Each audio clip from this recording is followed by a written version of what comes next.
Halo rekan-rekan sekalian, hari ini saya akan menjelaskan salah satu pertanyaan yang paling sering banget saya dengar, yaitu, King, semisal saya loss, lalu saya mau re-entry lagi, itu boleh nggak? Karena kadang saya ketika re-entry lagi malah makin loss, malah jatuhnya saya masih rugi. Dan ini yang saya akan jelaskan kepada teman-teman sekalian bahwa ketika teman-teman re-entry lagi itu hanya ada dua pilihan. Satu, karena memang ada pilihan teman-teman untuk trade. Kedua, karena kalian gagal untuk menahan nafsu ketika kalian trade. Sederhana. Dan sekarang saya akan tunjukkan. Jadi ini adalah XAUSD, saya pakai chart sebelumnya, teman-teman bisa perhatikan di sini 10.30 hari Senin 29 April ya. Kita lihat dia momentum bullish ya, bullish dan dia retracement kembali ke bawah.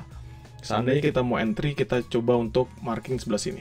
Jadi kita akan marking. Jadi saya akan entry di sini, King. Saya mau entry buy di sana. Oke. Next buy-nya teman, ini kita belum buy dulu ya. Kita marking dulu setiap areanya. Lalu paling bawah di sini. Ini kita ambil dulu per masing-masing areanya. Sedangkan range atasnya sudah jelas ya. Dan teman-teman hanya akan nge-buy ketika dia masuk dalam zone ini. Jadi apa ya, teman-teman ngikutin bullish-nya. Teman-teman berharap dia masih melanjutkan bullish momentumnya. Jadi kita tunggu, dia tidak balik.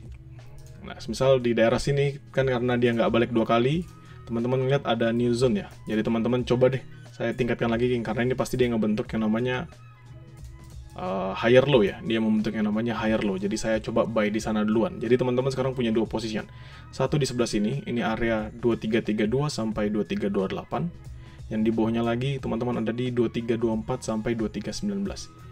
Sekarang kita positioning buy. Kita long position. Ya. Anggap teman-teman taruh di sini, targetnya adalah resistance sebelumnya.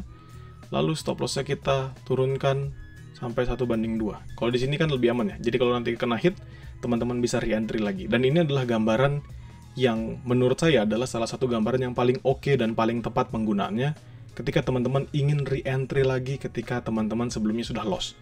Jadi teman-teman hit stop loss, teman-teman re-entry lagi. Jadi dia hit profit ya kan. Terus dia melanjutkan peningkatannya. Bagus, berarti berhasil. Coba kita teruskan aja sampai ada momen kita gagal. Ya, nah misalnya dia di sini mau menggagalkan, akhirnya teman-teman akan re-entry lagi. Berarti di sini kan, teman-teman masuk lagi re-entry, targetnya adalah resistance sebelumnya dengan zone-nya di bawah, teman-teman kasih 1:2. Nah, biar lebih aman. Jadi yang pertama tadi sudah profit, terus kita sekarang anggap tadi kita re-entry lagi di zone ini, lalu kita loss ya. Sebelum kita lanjut videonya, saya mau ngenalin kalian dengan aplikasi trading yang serba bisa. Perkenalkan, Quick Pro dari Forex IMF. Aplikasi ini dirancang khusus untuk semua trader ya. Jadi, dari pemula sampai dengan profesional yang ingin banget memahami market dengan mudah dan cepat.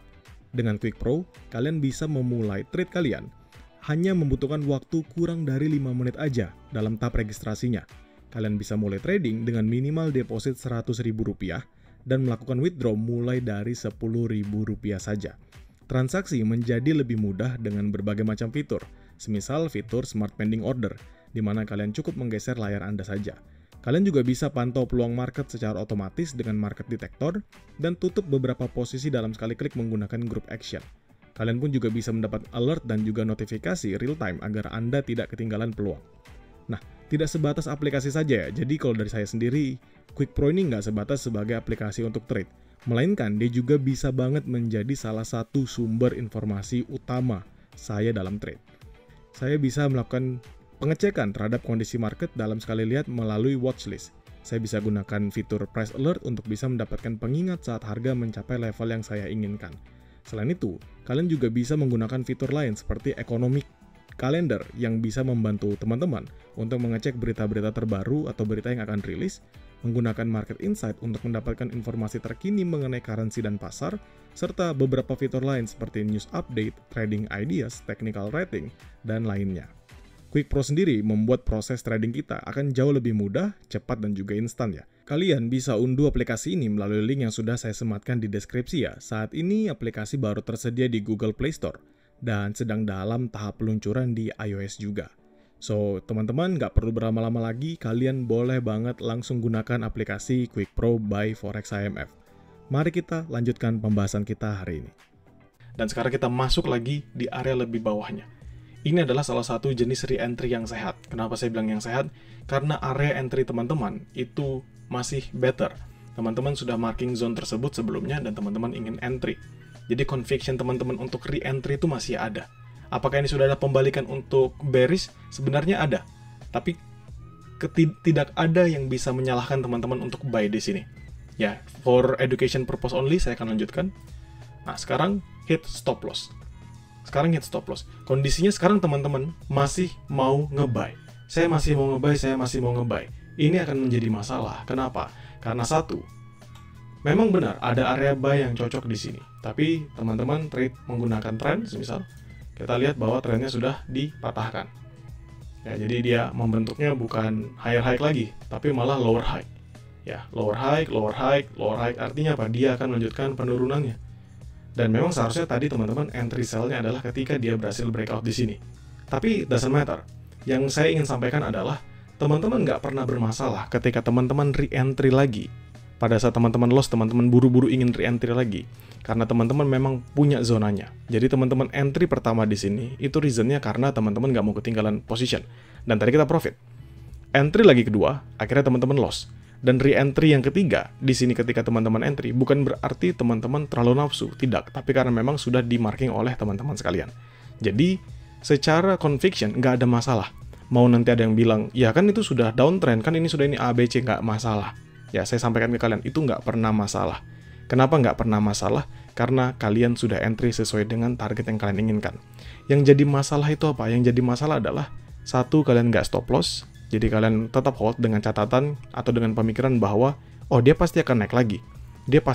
Saya nggak mau peduli. Dia pasti akan naik lagi. Lalu ketika dihajar SL, teman-teman dihajar SL lagi, nextnya teman-teman masih buy lagi dihajar SL. Tanpa teman-teman lihat sebenarnya nggak ada lagi base-nya. Nggak ada lagi. Mau gimana? Ini sudah ganti momentum. Bahkan di sini sudah double top. Ini pun mau head and shoulder. Jadi akan lebih sulit buat entry-nya. Kalau teman-teman menunggu, sabar, lalu nanti teman-teman pindah menjadi sell di atas ini, itu lebih better. Karena reason teman-teman entry jelas, yaitu dengan technicalnya. Yang jadi masalah adalah, kenapa kok saya selalu pengen cepat-cepat recovery? Padahal saya dalam kondisi loss. Yang paling masalah dalam pertanyaan itu adalah, kalau kalian entry-nya pengen cepat-cepat hanya untuk membalikkan modal kalian atau mencari profit, tanpa kalian menganalisisnya lagi. Ya, jadi ketika teman-teman sudah loss, akui kekalahannya. Jadi teman-teman hit stop loss, ya udah stop loss. Teman-teman recovery lagi di area yang teman-teman ingin entry, recovery lagi di area yang teman-teman ingin entry. Tapi kalau hit stop loss, sudah cukup. Tinggal nanti analisis ulang, yang mana nih yang salah, yang mana yang kita bisa perlu perbaiki, yang mana kita bisa evaluasi lagi. Oh ternyata trennya sudah berbalik, maka saya sebaiknya harus nge-sell. Misalnya kita di kondisi ini, area buy kita ini kita ganti jadi area sell. Kita berharap dia makin turun. Dan memang ternyata lanjut untuk mengalami penurunan, karena memang sudah perubahan tren. Ya, karena perubahan inilah yang kita harapkan untuk kita ikuti. Jadi kita tidak terlena lagi untuk nge-buy. Sekarang kalian bayangin kalian buy di sini. Oke, kalian profit. Lalu dia turun lagi, kalian mau nge-buy lagi. Dihajar lagi, terus sampai dihajar. Dan ini yang kita nggak mau. Dan kalau kalian masih ngerasa terus-menerus ingin entry, coba kalian istirahat. Kalian tenangin diri dulu. Kalian tanya apakah keinginan entry kalian itu karena memang conviction kalian terhadap metode yang kalian miliki. Atau cuma sebatas ingin balikin modal. Sekian dari saya, semoga membantu. Kalau punya pertanyaan langsung share aja di kolom komentar.